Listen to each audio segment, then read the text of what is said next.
In order to heal your chronic symptoms, your nervous system needs to be signaled safety on a consistent basis to change the pattern. But it's really important to remember that your nervous system doesn't need to be fixed. It's actually functioning very well.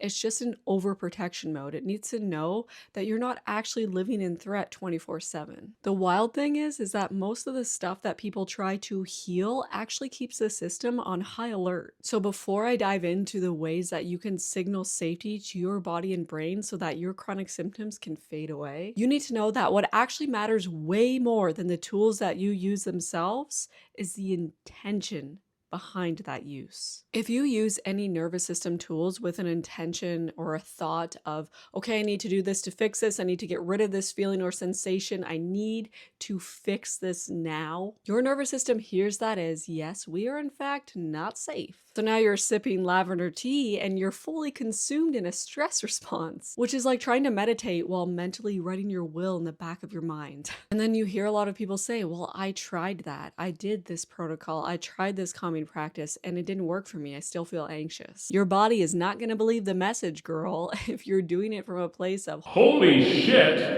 I don't like this feeling. Let's try and get rid of it right now. So I want to show you 5 ways to actually signal safety to your brain and body, but differently than you've probably been using them in the past. Know that these are not fixes. These are not performances. These are not, I must regulate myself right now or else. That is the energy that we don't want. These are simply just signals.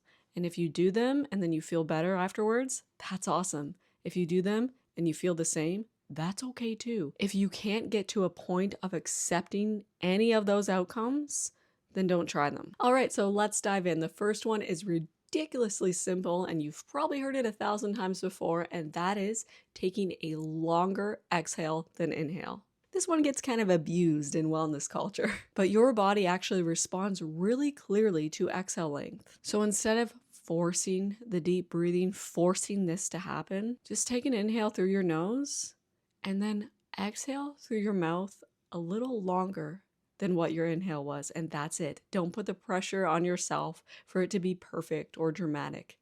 Just do that for like 3 times in a row.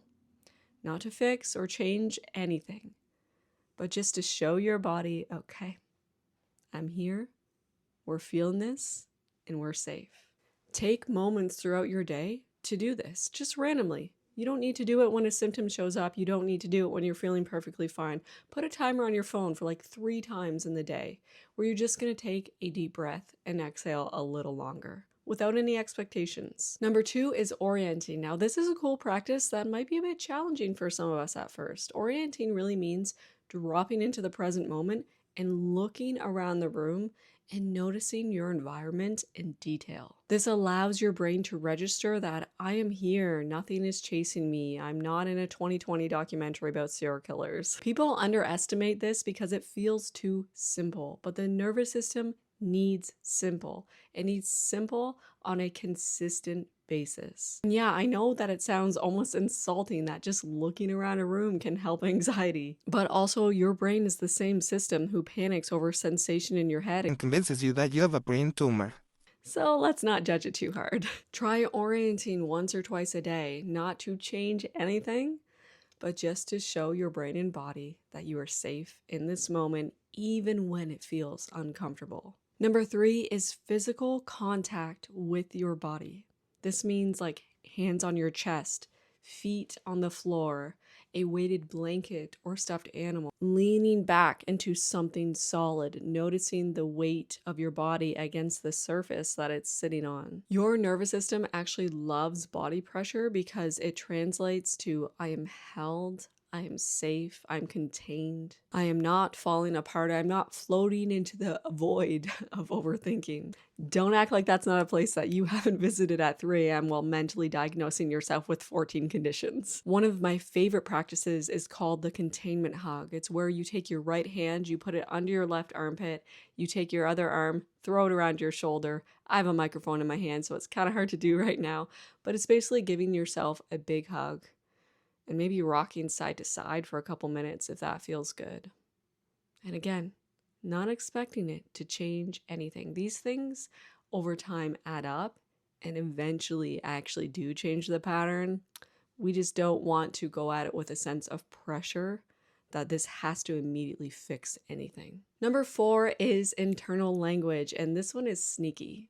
Because a lot of people can think that safety is just physical, but your brain is actually constantly listening to how you talk to yourself. If you catch yourself in thought spirals that are thinking, what is wrong with me? Why is this happening again? I'm never going to get better. Am I going backwards? And you feed into those thoughts. You really spiral with those thoughts, dive into them, start analyzing everything.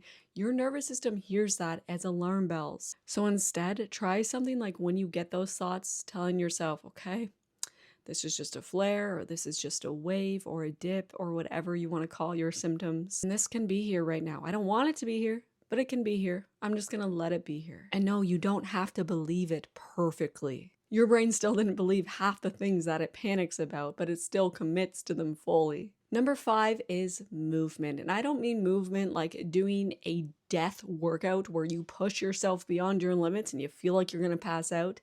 Let's put that aside, save it for the future, or never. I mean simple movements. Remember, simplicity is better for the nervous system when you're healing chronic symptoms. Walking, stretching, dancing, shaking it out. These things can actually help your system complete stress cycles on its own. And honestly, sometimes your body just needs to stop being a frozen emotional statue. When you move your body, even in gentle ways, you're showing your brain and body that, okay, I'm safe to exist, to move, to be a body. Now, here's the most important part. These tools are not the healing. These tools are the signals. If you use them like you're trying to do them perfectly, you have to do them at this specific time every single day or else, or you need to use these to get rid of the uncomfortable feelings or sensations in this moment right now, then you're back in the same loop that we talked about before, and you're actually signaling danger to your nervous system. The goal is not, I must feel better after this. the goal is, I'm showing my system what safety feels like little by little over time. And that difference might seem small, but it actually changes everything. Just remember that in order to heal, you don't need to master your nervous system. You don't need to regulate your way into wellness. You need to just stop treating your body and your mind and your brain like there's something that needs to be fixed. Because the truth is that there is actually nothing wrong with you. You're not broken. Your system has been just trying to keep you safe using an outdated pattern. One that we have to show it is no longer required. If you found this video useful at all, make sure you give it a like or a comment because it helps push it in the algorithm so it can reach more people that need help, because there are so many of us out there that need help from chronic illness, chronic symptoms, chronic anxiety. And if you want more tools like this to help signal safety to your body, I made a free 7-day calm kit. It gives you 7 days of tools like this to use to signal safety to your brain and body, and it teaches you why these tools actually work. It also comes with a free hypnosis that helps you strengthen that belief in your ability to heal, which is super important. You can find that and more in the description and the comments. I'll pin a comment with all the information you need to grab that free 7-day calm kit or work with me if you're looking to deep dive into your healing. Remember, healing is totally possible and you got this.